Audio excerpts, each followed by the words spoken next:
hanga intalli tuni icciti beektu san waama walitti haasawne jettee to poosti goote san hanga isa harkaa seerri fuudhee too hin laalletti dhugaa ta'ee soba ta'ee dhugaan intala kanaa tamba'u dhugaan qananii tan duute tamba'u tokko hin jiru jechaadha. Diraamaa guddaan dhugaas ta'e sobas ta'e intala kana bira jira. Maqaan ishii gara dhumaatirra isiniif taa'ee jira. Finfinnee keessaa mana daldalaa qabdi. Intala kana Oromoo intala kana qabdan malee dhugaan ba'u tokko hin jiru na amana. Iccitii guddaan ishii bira jira du'a kanaan ta'uun qabate jechaadha. Facebook, TikTok ishii jala seena tolaala waan nama isaa akkamitti namni waggaa tokko wajjin hin jiraanne ofii isaatii ajjeese kee akkamitti darbata? Maali batiin kun maali shirri kana caalu? Dhugaa rabbiin mee akka nama isinitti dhaga'amu maali yoo balleessite miceeyoon kichuun tun Andu'aalam kana raawwata jettanii yaaddu? Miceeyoo tana fooqirraa hin darbatamne. Miceeyoon tun kan duutu lafarratti ta'uu qaba. Miceeyoon tun yookiin alaa yoo galtu yookiin immoo yoo manarraa bakka taate deemu yookiin ol seenu yookiin gadi ba'u taatu yakki kun irratti raawwate malee Andu'aalam yakka kana hin raawwata jedhee hin amanu. Ani arrarri hin amanu. Dhugaa rabbi isiniin jedha. Shirri kuni hone jedhamee Andu'aalam attaa gochuuf Andu'aalam abnaan miceeyoo tana argatanidha. Allaqa kanuma kanaan alatti wanni takka hin jiru. Haxxiin Andu'aalam hin baati jettanii amanina. Maaliif yoo hin amanu anirree maaliif yoo jettan haqni gameessa keenya Hacaaluu Hundeessaa waggaa 50 booda hin arganne akkasitti hafee jira. ጸጉሯን ራሱ ስትሰራ አይወድም። እቺ እኮ ፈታ ዝንጥ ብላ እኮ ነው የምትኖረው። በየሄደበት ቦታ ይዟት እኮ ነው የሚሄደው። እንዴት ቀልዳላችሁ እንዴ እናንተ? በየሄደበት እስቲ ፎቶአቸውን ራሱ በየቦታው ላይ ሲሄድ እሷን ይዞ ነው የሚሄደው። እንዴ ስለሚኮራባት አይደል እንዴ? ይዞሽ እንደዚህ ይዞሽ አይሄድም ወንድ ልጅ። በነገራችን ላይ የማይፈልግሽ ከሆነ ይዞሽ አይወጣም ከቤት ራሱ እዛው ቁጭ በይ ነው የሚልሽ። ወንድ ልጅ ደግሞ ሲቀና አደጋ ነው። ወንድ ልጅ አይቀና በነገራችን ላይ በስማ ወለም ጸጉርሽ ለምን ተሰራሽ ነው እንዱ ቤቱ ሲቃጠል የሚያድረው? ለምን ልብስሽን ቀየርሽ ነው ጸጉርሽ ለምን እንዲሆንሽ ነው የሚባለው? ሰው ስለዚህ ዝም በሉ። ማርያምን አንዷለምን በጣም ለማስወደቅ የሚጣጣር በጣም ነፍ ከአርቲስት ጭምር እንዳለ በጣም እርግጠኛ ነኝ። ከአርቲስት ጭምር ምክንያቱም እንኳን እሱ አይደለም እኔ እዚች ጋችን ኮልኩሌቱ ቀፍቼ ራሱ ብዙ ምቀኛ አለብኝ። ሀቢብቲ እንኳን ታዋቂ አይደለምና እኔ ራሱ ስንት ምቀኛ አለብኝ። እንደው ካንፎ የሚቀመጥ ማለት ነው። ሶ ከህይወትሽ ውስጥ አንድ እርምጃ ስትጓዢ አንቺን ለመጣል የሚፈልግ ብዙ ሰው አለ። እሱ ደግሞ ማድረግ ቢፈልግ በሰው ማድረግ ይችላል። በራሱ እጅ ለምን ትቀልጃለሽ እንዴ? ፋራነሽ እሷ እኮ እንደዚህ ናት። ይገርፋታል፣ ይደበድባታል። ለምን አላገላገልሽም ታዲያ? አጨብጫቢ አንዱዓለም እንደማይፋታ ታውቅ ነበር ይች ልጅ። let me break it down። ከዚህ በፊት ኤክሱ የነገረችኝን ልንገራችሁ። ስሟን አልጠራውም። ኤክሱ ናት ያለችውን ልንገራችሁ። ቃል በቃል ነው የጻፈችልኝ። ምን አለች መሰላችሁ? 2 ዓመት ኦን ኤንድ ኦፍ ዴት ተደራርጓል ከአንዱዓለም ጋር። የሆነውን ልንገራችሁ። ሀዮኒ እንዴት ነህ? ስለ አንዱዓለም አንዳንድ የማውቃቸውን ነገሮች ነበሩ። ከቀነኒ ጋር ከመተዋወቃቸው በፊት ከኔ ጋር ለ2 ዓመት ምናምን ኦፍ ኤንድ ኦን እየሆንን አብረን ነበረን እና በጣም አቢዩዝ ያደረገኝ ነበር። እየሰከረ እየመጣ ይመታኛል። ስልኩ ላይ በጣም ብዙ የሚያስጠላ ነገር አግኝቼበት አውቃለሁ። ብዙ ጊዜ ሊገለኝ ሞክሯል። ስላልተሳካለት ነው እንጂ ደግሞ እንደዛ የማያደርግበት ምንም ሪዝን የለውም። ያላረኩትን ነገር አረግሽ ይለኛል። ጓደኞቹ ጋር ይጠረጥረኛል። በጣም ቅናተኛ ነው። በጓደኞቹ ፊት ይመታኛል። እኔ እህት ልጅ ይሄ ልጅ እንደማይሆነኝ ሲገባኝ ሌላ ህይወት ጀመርኩኝ። ይሄንን ሲሰማ ኢቭን ከቀነኒ ጋር እያሉ እቤት ድረስ እየሰከረ እየመጣ ያስፈራራኝ ነበር። ሽጉጥ ይደቅንብኝ ነበር እና ይህንን ሳቅ ስራም በጣም ቀየርኩ።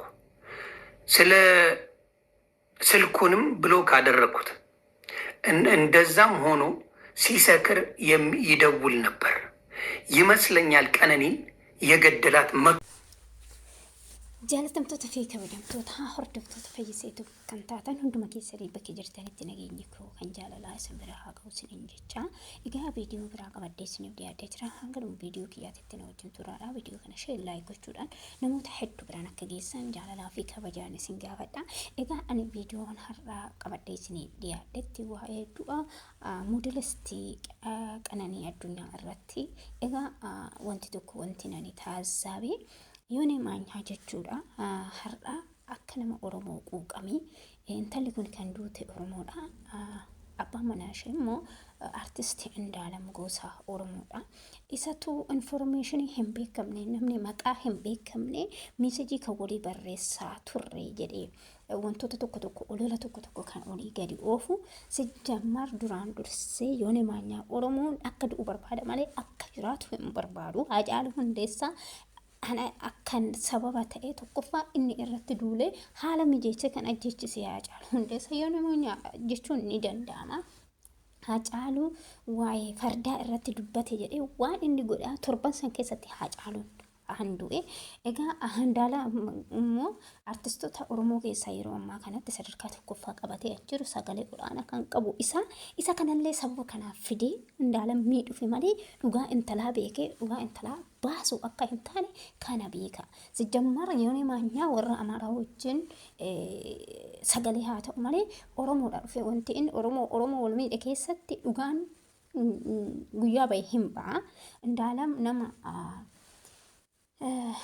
interview irratti illee haadha manaa koo hiriyaa koo Qananii baay'een jaaladha. Iddoo guddaan ishiidha qaba jedhu hiriyoonni isaan wajjin hojjetan ijoolleen Oromoo artistoota kan ta'anis akkasumas moodelistoota kan ta'an hedduun waa'ee Qananii fi Indaalam warri dubbatan ni jiru. isaan immoo jitu namni tokko immoo jitu jechuudha.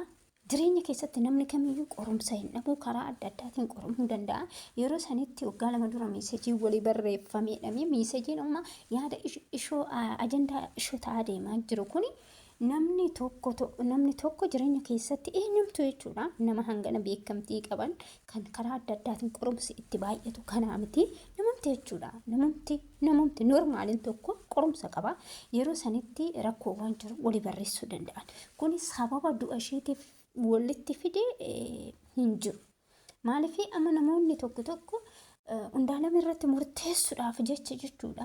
namoonni isa xiqqeessuuf barbaadan akkasumas namoonni isa akka hin jiraanne barbaadan ajandaa kana wal qabsiisanii isarratti miidhaa guddaa fiduudhaaf xaaru malee Indaalam akka micayyoo kana hin ajjeefne 100% namoota hedduutu ragaa ba'a.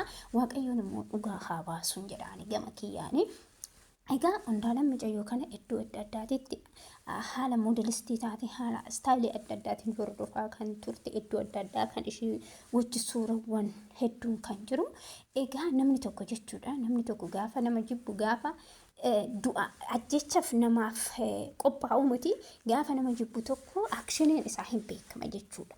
kanaafuu waanuma fakkaanne irratti murteessuudhaan hin jarjarinaadha. dhugaan ishee hin badini isallee waaqayyo dhugaa isaa haa baasu. jarjarsanii isa tokkas godhee isa hin jedhina.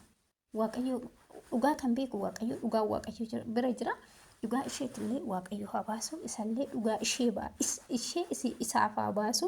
isallee immoo waaqayyoon dhugaa isaa harka qulqulluu jiraatu immoo rabbiin isaaf haa baasu jenna. ishee mooyitu waaqayyo mirga qulqullootaa ishee haa oolchu.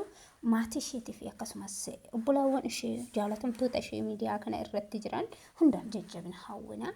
egaa namoonni tokko sooshaal miidiyaa kanarratti jechuudha waanuma hin fakkaanneen waanuma waliin qabneen fidaniituma namni isaan ilaallatu isaan hin ilaallannes dhufanii dubbachuu hin qaban jechuudha. fakkeenyaaf kaayyoon maanyaa kun as keessatti waan isa hin ilaallanne dhimma Oromoo keessa waan isa galchuu hin jiru. isa warri afaan isaa beekan karaa afaan isaatiin itti himuu dandeessu. egaa kanneen immoo jitu kadhannaa gochuu fi akkasumas mirga qulqulloota obboleettii keenya kana egaa addunyaan tuni kan tuura.